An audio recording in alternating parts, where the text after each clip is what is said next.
Знаете, если проследить за историями успехов многих производителей техники, то в них можно найти много общего. Создание в послевоенное время, маленький стартовый капитал, попадание во все возможные кризисы. Такие пункты входят в обязательную программу перед тем, как вы, собственно, станете известными. Но японцы народ упертый. Сегодня говорим о истории создания Sony. Праотцами Sony стали предприниматель Акио Морита и инженер Масару Ибука.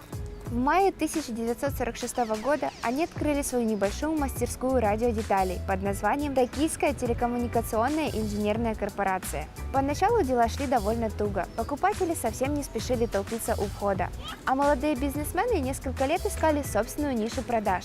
Первой удачей компании стала разработка и серийный выпуск коротковолновых приставок к радиоприемникам. В 1949 году Морита приобрел американский магнитофон с целью не только насладиться музыкой, но и хорошенько в нем поковыряться. Разобрав устройство, он обнаружил, что не очень-то у него и надежная начинка, и тем самым воодушевился на создание собственного ленточного магнитофона.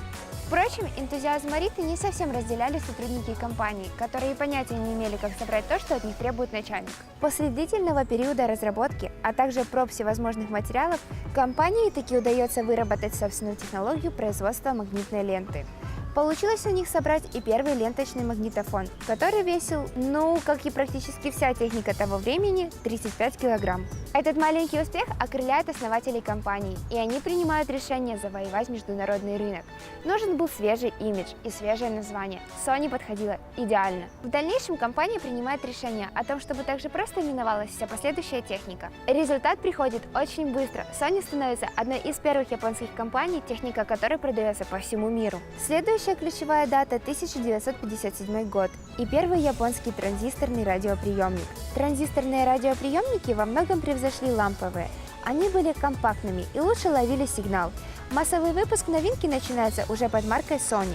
С этого времени начинается история компании как всемирно известного производителя аудиоустройств. Что примечательно, изначально в экспортных товарах Sony печатали слово «сделано в Японии» очень маленьким шрифтом. Вы не поверите, но на то время продукция из страны восходящего солнца была довольно дешевой и не всегда отличалась хорошим качеством.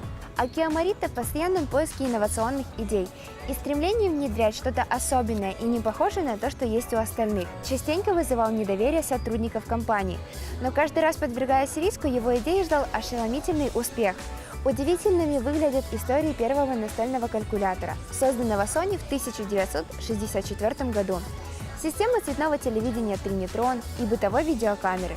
При создании всемирно известного аудиоплеера Walkman в 1979 году он один во всей компании верил в успешность проекта и требовал его осуществления.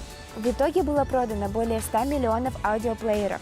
1994 год стал для компании прорывом в игровой индустрии, поскольку она выпустила знаменитую приставку PlayStation, которая чуть меньше, чем через год появилась уже на международном рынке. Уже вскоре прямые конкуренты из Nintendo и Sega останутся далеко позади. В наши дни бренд PlayStation является мировым лидером игровых консолей. Даже в условиях жесточайшей конкуренции компания находит чем удивить и привлечь внимание покупателя и на рынке бытовой техники. В конце прошлого столетия выходит еще несколько девайсов, которые в итоге становятся мировой сенсацией. Цифровая фотокамера в 1997-м, телевизор с плоским экраном в 1998 году. Новый девиз компании «Like no other», как никто другой, подобран крайне удачно. В 90-е компания выпускает еще несколько крайне удачных серий устройств. Цифровые фотоаппараты, CyberShot, персональные компьютеры VAIA, DVD-видеопроигрыватели, карты памяти Memory Stick и многое другое. Но в эти самые 90-е происходит немного трагичное событие, поскольку этот мир покидают оба создателя компании. Наследие, которое они оставили, просто колоссальное. Компания на подъеме. Что же дальше? А дальше поиск для себя новых сегментов. И в 2001 году Sony совместно со шведской компанией Ericsson основывает новое предприятие, беря ориентир на мобильные телефоны и аксессуары. Первыми наиболее удачными моделями телефонов стали T610 и P900, представлены в 2003 году. Далее были первые смартфоны линеек CyberShot K750 и Walkman W800 в 2005. Далее выходит Nokia, и перспектива для Sony Ericsson постепенно стала угасать. Новый виток развития наступает в 2008 году с появлением продукции Xperia. Именно с этой серии устройств компания мощно укрепляет свои позиции на рынке смартфонов. С 2005 года Sony начинает выпускать телевизоры под новой торговой маркой Bravia и уже в 2006 занимает первое место в мире по продажам плазменных телевизоров. В 2009 было принято решение о том, что все смартфоны Xperia будут выходить исключительно на Android. И первое же такое решение, смартфон Sony Ericsson Xperia X10, приносит компании колоссальную прибыль. В последующие годы компания буквально засыпала рынок массой новых моделей, что сыграло в минус. Потребители перенасытились, японские смартфоны больше не вызывали того первоначального восторга. Тем не менее, в 2011 году Sony выкупает долю партнера и становится полноправным владельцем Sony Ericsson и переименовывает компанию на Sony Mobile Communications. На данный момент вся корпорация Sony состоит из 8 подразделений.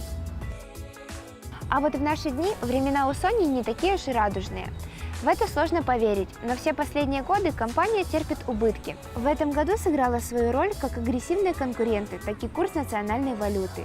Экспорт уже далеко не так выгоден, как был ранее. То есть, по сути, компания как делала качественные и оригинальные устройства, так и продолжает этим заниматься. А все проблемы появляются от факторов, на которые в компании никак повлиять не могут. В 2009 году на смену слогану «Like no other», как никто другой, приходит новая фраза «Make believe» – «воплотить в реальность». Как бы намекая, что мечты должны сбываться и недостаточно лишь хотеть, необходимо работать для воплощения своих идей и желаний. Тем не менее, нам просто не верится, что история Sony может закончиться плохо и в ближайшее время. Уж слишком крутой бренд. Надеемся и верим, что уже в самое ближайшее время финансовые отчеты начнут радовать директоров компании, и все у них наладится. А побольше качественной и оригинальной техники мы Sony желать не будем. Они и без нас ее делать умеют. Согласны?